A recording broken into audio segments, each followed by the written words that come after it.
दुखुथियाफोरनि दुखुआव बाहागो लानो गोरिबफोरनि मेगननि मोदैखौ फुगारनो ओंखारबोग्रा सुबुङा बे संसाराव गोबां खमसै।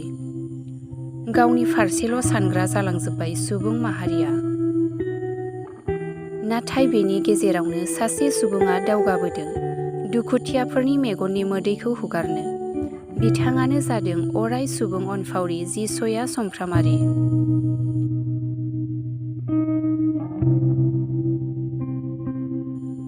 चिरां जिल्लानि सिङाव थानाय बामोनगाव गारलाबारि गामिनि चरण बरगयारिनि अनजालि फिसाजो 7 थाखोआव फरायबाय थानाय रिमि बरगयारि मुंनि सासे फरायसुलिया एपेन्डिक्स बेरामजों नाख्रेबजानानै दं।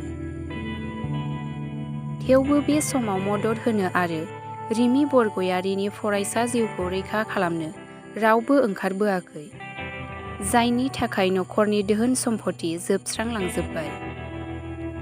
नाथाय बेबायदि हालोदखौ मिन्थिनानै दुखुथिया नखरनि रिमि बरगयारिनि फरायसा जिउखौ बासायनो आरो मदद होनो ओंखारबोदों सुबुं अनफावरि जिसया समफ्रामारि बिथाङा। बिथाङा गावनि खुगाजोंनो फोरमायनाय बायदिब्ला अपारेशन खालामखांनायनि उनाव बेखौ नायफामफिननाय एबा चेकआपआव बेसे खरसा जायो आरो हस्पिटालसिम लांलाय लाबोनायनि दायित्वखौ गावनि गारिजोंनो लासिगोन आरो रिमि बरगयारिनि देहाया राफोद जाजासिम दायित्व एबा बिबान लासिगोन होनना बुंथियो। बे बेरामखौ फाहामनायावहाय बेसेबां बायदि थांखो? 3,20,000 बायदि 3.5 लाखसो बायदियानो थांबाय आरो। नानि नामा रिमि बरगयारि होनो सार। ओमफ्राय मा होनो दा क्लास 7आव फरायनो मोनाखै, स्कुलाव थांनो मोनाखै, ओमफ्राय दा एडमिसन खालामनानै दङ। ट्रिटमेन्ट खालामबावनांगौ नामा? ट्रिटमेन्ट खालामबावनांगौ सार। आसलथे मा जामारदों? माबा एपेन्डिक्स अन्थाइ मा होनो बेखौ टिउमार ना माबोरै होनो बेबायदि जादोंमोन। गेजेर ससेयावहाय सोरबा अनसुंथाइबो होफैयो? अनसुंथाइनिफ्राय रावनिफ्रायबो मोनाखै सार। सरखारनिफ्रायबो मोनाखै सार। हरनाया माने बिनानै लायनाय जादों सार दाख्लैहायसो। ओमफ्राय दिनैदि सासे समाज सिबियारि नोंसिनि गामि खाथिनि जिसया समफ्रामारि बिथाङा दिनैनिफ्राय जा बेमारनि दाहायबावनांगौबा मुलिफोरनि खरसाखौ होजोबगोन होनना बुंदों। बेनि सायाव बिथांखौ मा बुंफिननो सानो? आं बिथांनो मा होनो, बिथाङा नायथोंसै, गोसो गोरबोनिफ्राय अननाय थाबाय। बिथांखौ मा साबायखर बावनो सानो? साबायखर माने अननायजों माने साबायखर बावनाय जाबाय आरो सारखौ। आच्चा, गिबियावनो नोंथांमोननि चेनेलजों जे नैबे बेमारिखौ नायनायाव जोंहा समाज सिबियारि जिसिया बिथाङा जे दा बुंदों, माने ट्रिटमेन्ट जाखांनायनि उनाव जेसेबां माने दा ट्रिटमेन्टखौ नायफिननांगौ जाना फैदों, दा बिनि सायाव बिथाङा जे गासैबो बेमाराव जेसेबां माने मुलि बायनाय, ट्रिटमेन्टआव नायफिननाय बिनि फैसाखौ बिथाङा होफिनगोन होननानै बुंदों। दा बिनि सायाव आंहा आरो समाज सिबियारि हिसाबै बिथांखौ आङो बाख्नायो। बिथाङा गासैबो एरियायावनो फ्रायानो जोंनि गामियावबो बुंजायो, बाहेरायावबो बुंजायो, माने समाज सिबियारि हिसाबै बिथाङा नायगासिनो दङ। बिनि थाखायनो आङो बिथांखौ साबायखर होयो, जाहाथे बिथांनि बे जाखिनि नैबे रिमि बरगयारि बिथांनो बिनि ट्रिटमेन्टखौ नायफिननायाव एबा ट्रिटमेन्टखौ एसे मुलि थुलि बायनायाव फैसा होबावनांगौ एबा नांबावगौ जानायाव दा बानस'ना होफैदों आरो बिथाङा माने बेबायदिनो नायलांबाय थागोन। आरो बिथाङा सासे समाज सिबियारि हिसाबै आङो माने गामिनि जानानै बिथांखौ आं साबायखर बावो आरो। नोंथांनि मुं? आंनि मुङा मनिन्द्र नार्जारि। नोंथाङा गासैबो बानजाबनाय खोथा बुंदों, दा बेनि बेलायावहाय नोंथाङा मा बुंनो सानो? गिबियावनो बे चेनेलखौ नायगिरि रायजो राजा, आइ आफा, बिदा फंबाय गासैखौबो धन्यबाद थाबाय।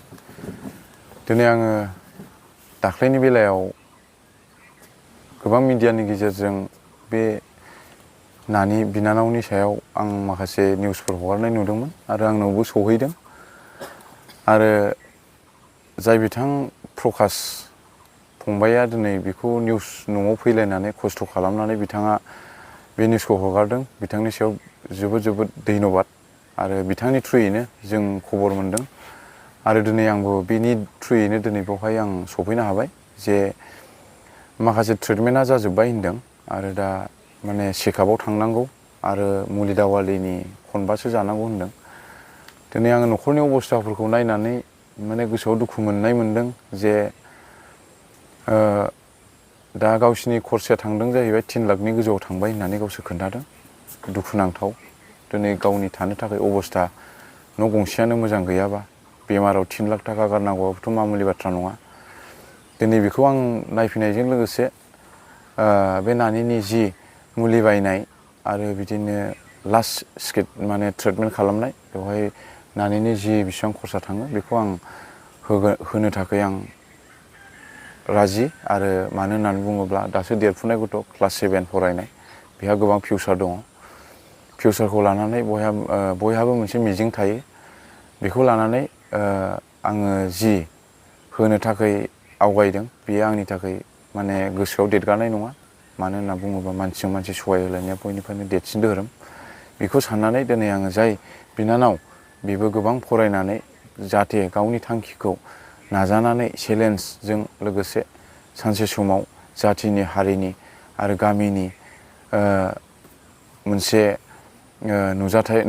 नुथिखौ बिथाङा दिन्थिनो हायो आरो बिथांखौ सोरबाफोर बायदिया माबा मोनसे बुंदोंबो जानो हागौ नाथाय सोरनि खाफालाव माबायदि लिरनाय दं रावबो बुंनो हाया दिनै बिथाङा सासे बेमारिबाबो सानसे समाव गोजौ थाखोनि सासे मानसिबो जाहैयो दिनै मानसिनि जिउआ दानो दं दानो गैया अब्लाबो मानसिया उन्दैबाबो गेदेरबाबो बबे समाव थैगोन बेखौ रावबो मिथिया नाथाय नानिनि बे जि थांना थानायनि बेला बेयाव इसोरा निस्सय बिथांखौ दैदेनलांगोन आरो इसोर बिथोन होनाय बायदि बा इसोरा जोंखौ बाहाय थोनहरनाय बायदि दिनै बिनानावनि जि हालोदाव नुफैनानै आं गोजोननाय मोनदों जाहाथे बिनानावा सानसे समाव गावनि थांखियाव सहैनो हायो बेनोसै आंनि बुंनांगौआ